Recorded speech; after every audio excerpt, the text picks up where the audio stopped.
I don't know if you'd say it's an actual reboot, but definitely a reopening of the airport.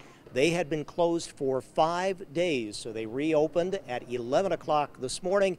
And I would say, obviously, here in the terminal, things have been relatively quiet, although it is picking up a bit more with some flights coming in now and even some airline employees coming in here to the terminal. So we are seeing a bit more activity. Now, we did see some planes that were out there on the tarmac, and we realized that that tarmac and some of the jetways out there, according to airport officials, had to be dug out themselves. They say they had up to 5 feet of snow that they were dealing with in various areas of the airport like that. Now, checking the flight status board, looks like about 12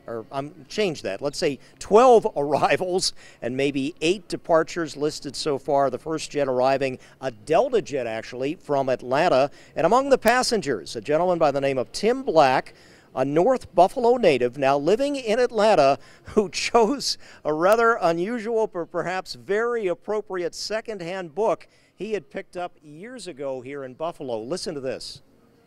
Well, I was supposed to come in yesterday, and they postponed it to today. And then they postponed it an hour and a half before we left Atlanta. But I'm here now. I got somebody picking me up. All right, so you made it. I made it. Only in Buffalo would people still have this thing and come back. I bought it at a library book sale before we left. Oh, I'm sorry, where'd you get this? At a Riverside Library was having a book sale in the 90s. And we left and we moved to Atlanta in '95.